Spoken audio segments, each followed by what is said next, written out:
अविनाश चव्हाण सरांचा मृतदेह अजूनही ताब्यात घेतलेला नाही नातेवाईकांनी, आपली प्रतीक्षा करत होते.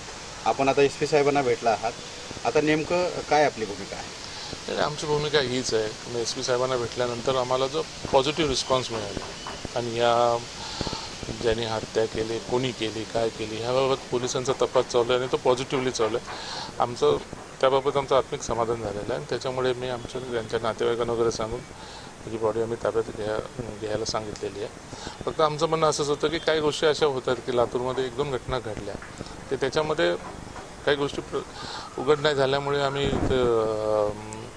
अहमदपूरची घटना असेल त्याच्यामुळे आमच्या समाजामध्ये थोडाफार रोष होता, त्याच्यामुळे एक बॉडी थांबवली. पण आज आम्ही SP साहेबांना भेटल्यानंतर त्यांच्या माध्यमातून आम्हाला सर्व पॉझिटिव्ह ओपिनियन आलेलं आहे आणि आम्ही त्या गोष्टी समाधान आहे.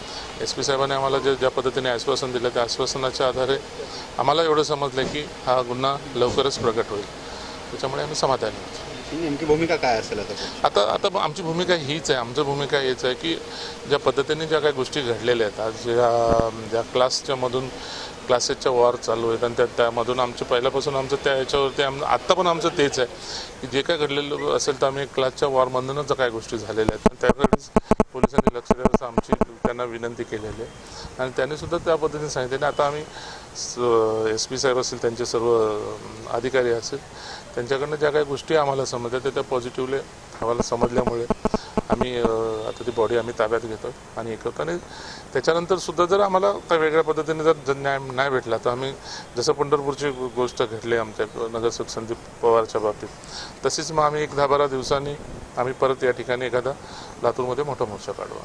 सर, आता त्यांचे मृतदेह ताब्यात घेताना अंत्यसंस्कार कधी होणार आहे? आता त्या अविनाशचं आम्ही मृतदेह आता त्याच्या क्लासेसवरती ठेवणार आहे 1 तासासाठी अंत्यदर्शनासाठी त्यांच्या स्टुडंट लोकांसाठी, आणि ते तिथं आटपल्यानंतर त्यांच्या घरी जाऊन नंतर मग आम्ही अंत्यसंस्कार करणार, म्हणजे 12-12:30 वाजेपर्यंत ते सर्व